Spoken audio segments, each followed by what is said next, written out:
Subscribe now and press the bell icon. Never miss an update.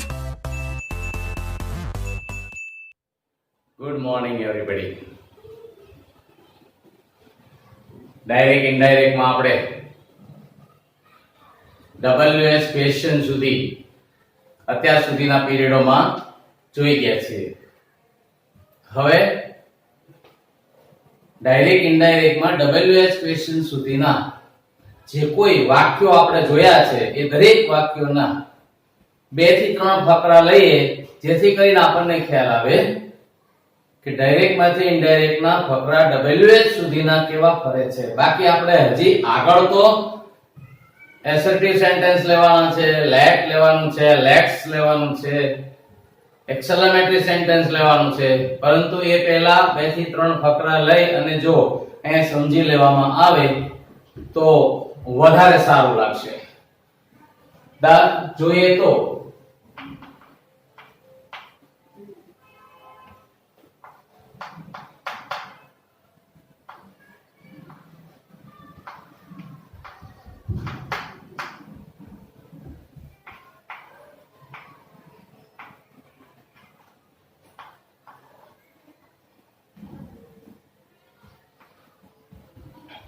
પેરેગ્રાફમાં ખાસ કરીને આપણે આગળ જોયું છે એ જ પ્રમાણે, પરંતુ એક તફાવત એ આવશે.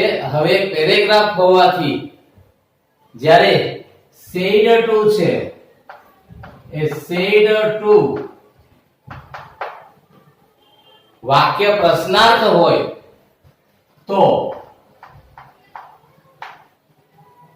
પ્રશ્નમાં આપણે જોયું asked થાય, પ્રશ્ન પૂછે એનો જવાબ આવે તો એ જવાબ આવે એમાં અહીં આગળ તમે જોશો તો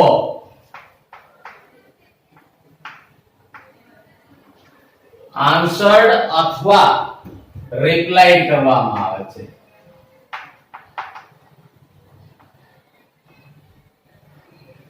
આ પછી જોઈએ તો બાકીના ફેરફાર બધા યથાવત છે, પરંતુ વાક્યની શરૂઆત દાખલા તરીકે વાક્યની શરૂઆતમાં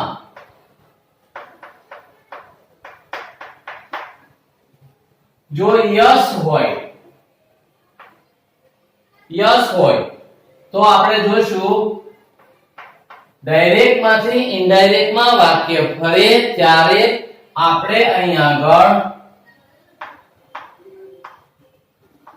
answered in પોઝિટિવ કરી નાખશું. હવે જો આ in ન લગાડવું હોય તો પોઝિટિવલી તમે કરી શકો છો, પરંતુ ઈઝી આ પડે છે. વાક્યની શરૂઆતમાં યસ હોય તો answered in પોઝિટિવ, વાક્યની શરૂઆતમાં જો નો હોય અથવા નોટ હોય તો આપણે લેશું answered in negative. આ બે વસ્તુ વાક્યની શરૂઆતમાં જોવાનું છે. પછી બીજા સ્થાનનું વાક્ય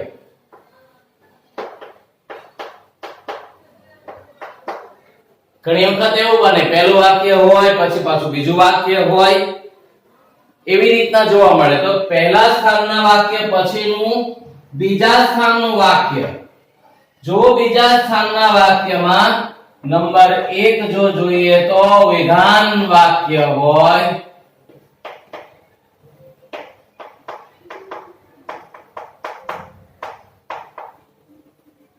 વિધાન વાક્ય હોય તો બીજું વાક્ય જેવું પૂરું થાય એટલે તરત આપણે લેશું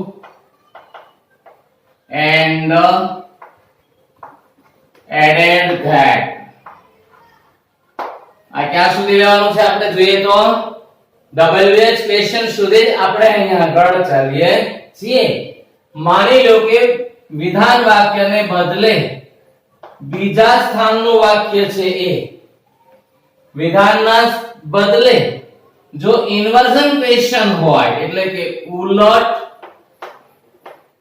પ્રશ્ન, ઇન્વર્ઝન ક્વેશ્ચન,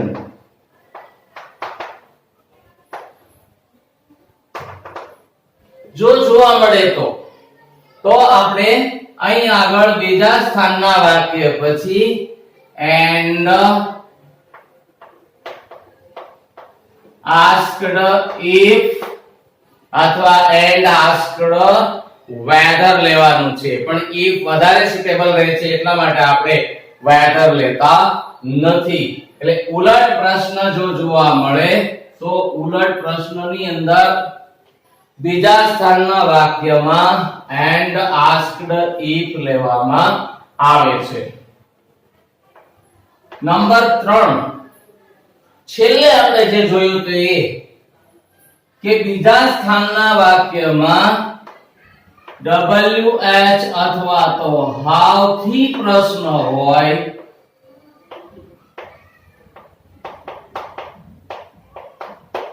તો આપણે જોશું અહીં આગળ સંયોજક પોતે જ WH અથવા તો how જોવા મળે છે અને એટલા માટે આપણે જોશું તો and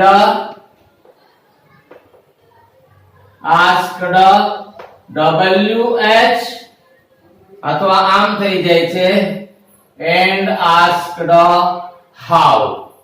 આ રીતના વાક્ય અહીં સુધી જોવા મળે છે. ફરી એક વખત પ્રશ્ન પૂછવામાં આવે છે, એનો જવાબ આપીએ ત્યારે આન્સર્ડ માં વાક્યની શરૂઆત યસ થી હોય તો આન્સર્ડ ઇન પોઝિટિવ, વાક્યની શરૂઆત નો અથવા નોટ થી હોય તો આન્સર્ડ ઇન નેગેટિવ. એક વાક્ય પછી બીજું વાક્ય જો આવતું હોય એવું પણ બની શકે છે. ત્યારે તમે જોશો તો બીજા સ્થાનના વાક્યની અંદર જો વાક્ય વિધાન હોય તો વિધાન વાક્યની અંદર and added that લાગે છે. આ પછી તમે જોશો તો ઉલટ પ્રશ્નનું વાક્ય પ્રશ્નાર્થ હોય તો અહીં આગળ ઉલટ પ્રશ્ન એટલે ઇન્વર્ઝન ક્વેશ્ચન નું વાક્ય હોય તો તમે જોશો and asked if અથવા તો and asked whether પણ તમે લઈ શકો છો. ત્રીજા પ્રકારનું બીજું વાક્ય હોય ત્યારે તમે જોશો WH અથવા how થી હોય તો પ્રશ્ન વાક્યને અહીં આગળ and asked WH અથવા તો how લેવામાં આવે છે. દાખલા તરીકે જો આપણે જોઈએ તો અહીં આગળ પહેલો ફકરો લઈએ તો વિપુલ said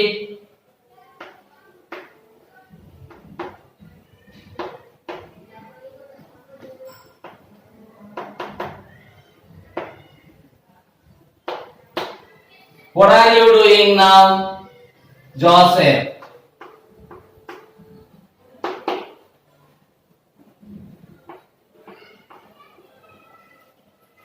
I am reading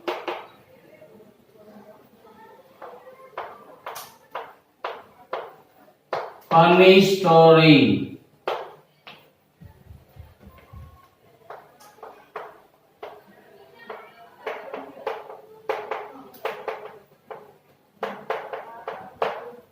I want to finish it. Vipul says.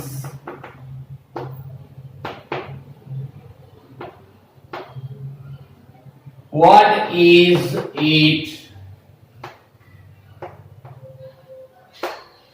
about? ફરી એક વખત What are you doing now? વાક્ય પ્રશ્નાર્થ WH.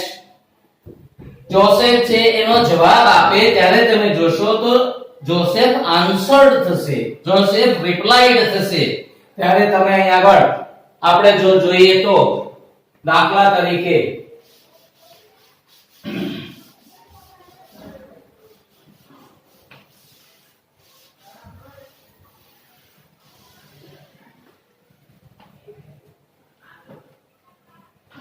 Vipul asked Joseph,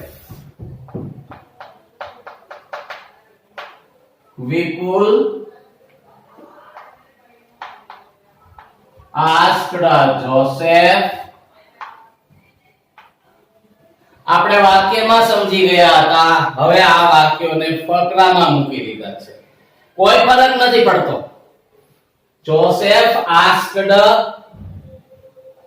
Vipul asked Joseph.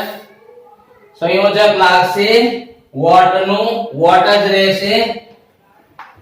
what વાક્ય ચાલુ વર્તમાન કાળનો હોવાથી આપણે ચાલુ વર્તમાન કાળના વાક્યને ચાલુ ભૂતકાળમાં લઈ જઈશું, એટલા માટે what. બીજું વિપુલ જોસેફને પૂછે છે અને એટલા માટે જોશું બે કરતા ત્રીજો પુરુષ એકવચન પુરુષ જાતિ હોવાથી what are you, you એટલે કોણ? જોસેફ. અને અહીં આગળ જોશો તો what he was, ચાલુ કાળનો વર્બ કોઈ ફેરફાર થતો નથી, એટલા માટે what he was doing. નજીકતા દર્શાવતો શબ્દ દૂરતા દર્શાવે છે, આગળ આપણે જોઈ ગયા છીએ, અને એટલા માટે જોશો તો નાઉન થઈ જાય છે then. ફરી એક વખત Joseph said to Vipul said to Joseph. હવે તમે જોશો said to નું શું બનાવ્યું આપણે? asked બનાવ્યું. પછી અહીંયા આગળ કનેક્ટિવ તરીકે what ને એમ નું એમ જ રહેવા દીધું. કર્તા ફેરવો, કર્તા ત્રીજો પુરુષ એટલે he, પુરુષ જાતિ. you are you, he was એટલે was બન્યું. નજીકતા દર્શાવતો શબ્દ દૂરતા દર્શાવતો બન્યો છે. હવે જોસેફ જવાબ આપે છે ત્યારે આપણે અહીંયા આગળ દર્શાવ્યું હતું કે પ્રશ્નનો જવાબ આપવા માટે આપણે જોશું તો જોસેફ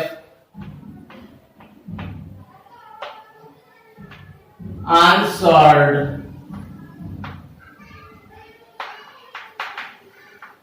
વિપુલ. વાક્યનો પ્રકાર કેવો છે? વિધાન છે.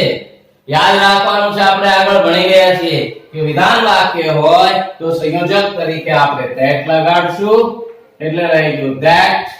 I એટલે જોસેફ અને જોસેફ એટલે he. I am he was. Reading a funny story. Reading એમ નું એમ રહે છે.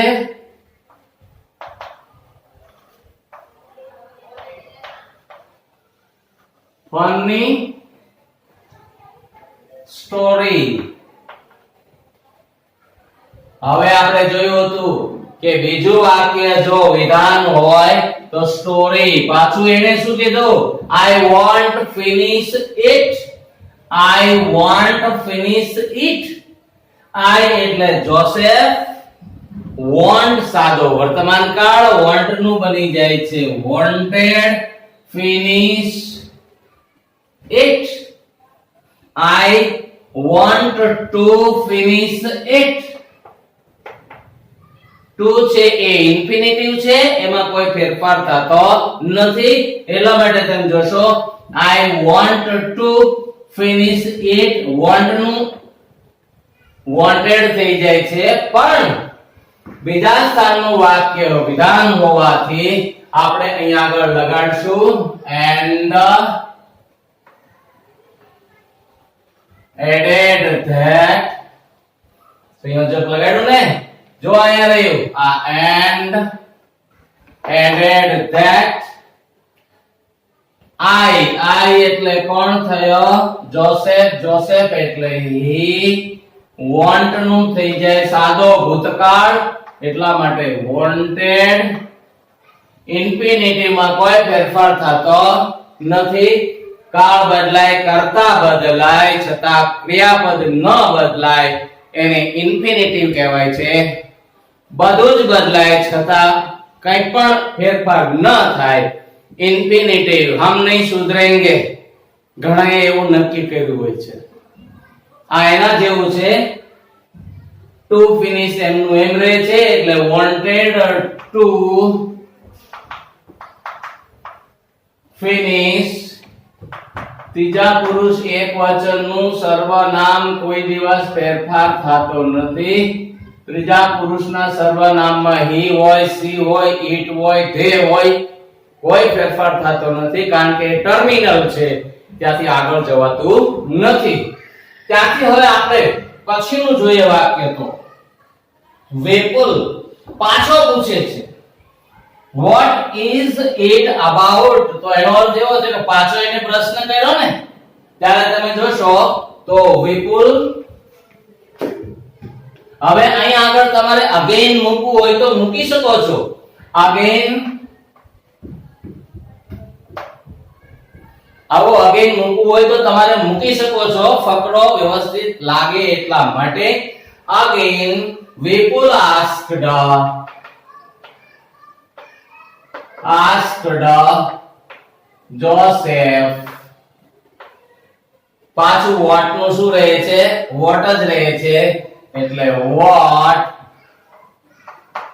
વાક્ય વિધાન બને એટલા માટે what it નું it રહે છે, it ને આગળ લીધું, is નું બનાવ્યું was. તો what it was about. ફકરો પૂરો થાય છે. આવી રીતના આ ફકરા WH ક્વેશ્ચન સુધીના આપણે અહીં આગળ લેવાના છે.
Madam,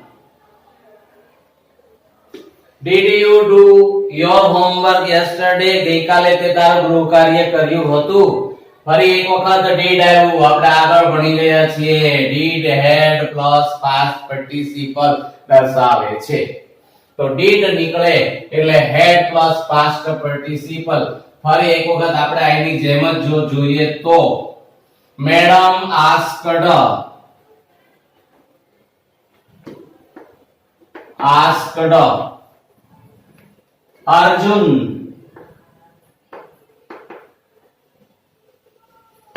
Arjun did.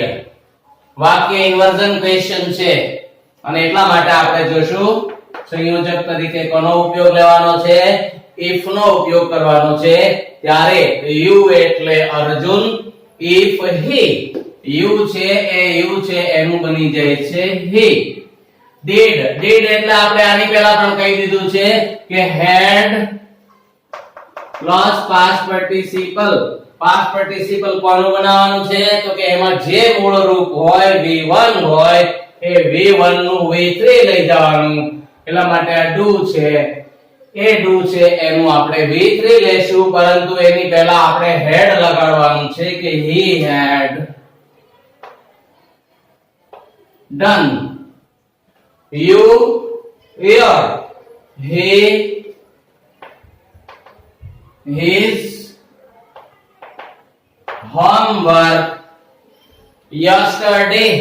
નજીકતા દર્શાવતો શબ્દ દૂરતા દર્શાવે છે અને એટલા માટે તમે જોશો તો yesterday એટલે the previous day. Arjun answered no. આપણે આની પહેલા જોઈ ગયા વાક્યની શરૂઆતમાં જો ન હોય તો આપણે આન્સર ની સાથે નકાર અર્થ દર્શાવતા શબ્દો લેશું અને એટલા માટે લેશું કે અર્જુન answered in no એટલે negative, madam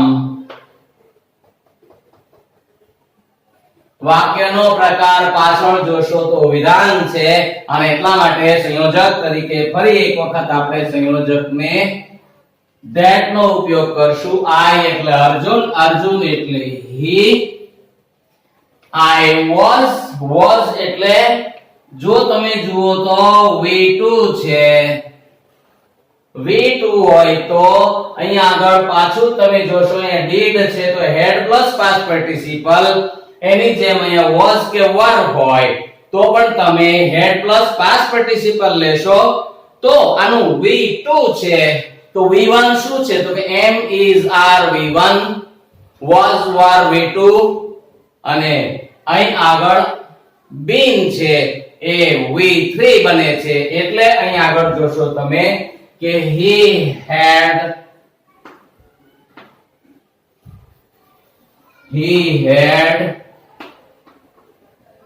been ill.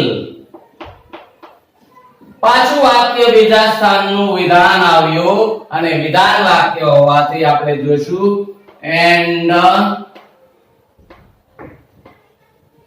added that I went.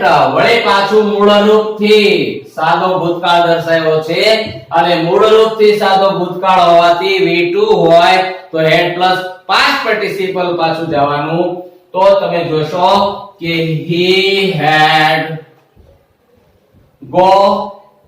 went gone તો he had gone to doctor. Madam ફરી મેડમ છે એ પ્રશ્ન કરે છે. મેડમ asked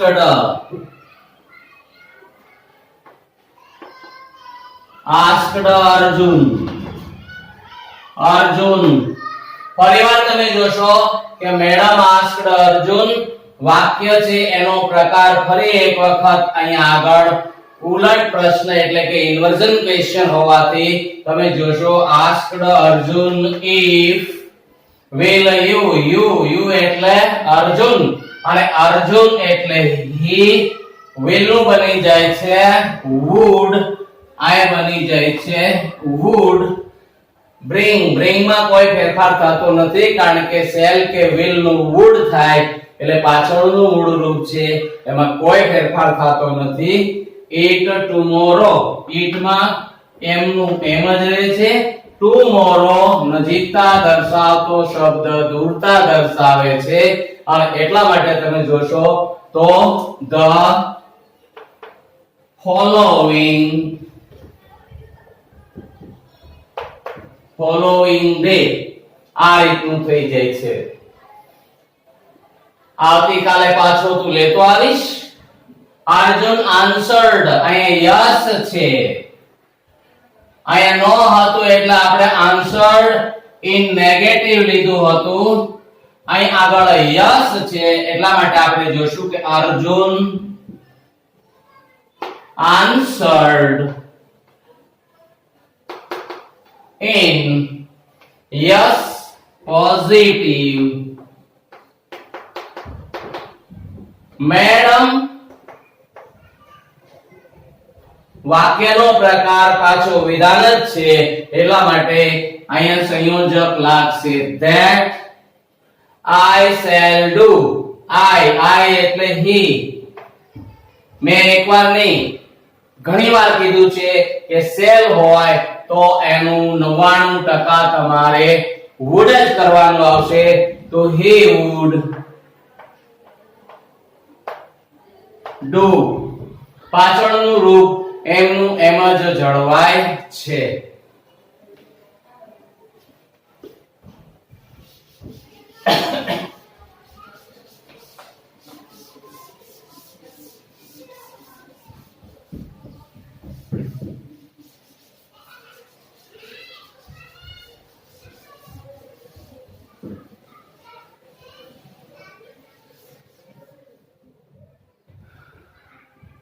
આજે અહીં સુધી જ તે જય મહાદેવ જાળવી રહેજો ઘરમાં જ રહેજો કારણ કે ઘરમાં રહેશું તો સલામત રહીશું હેવ એ ગુડ ડે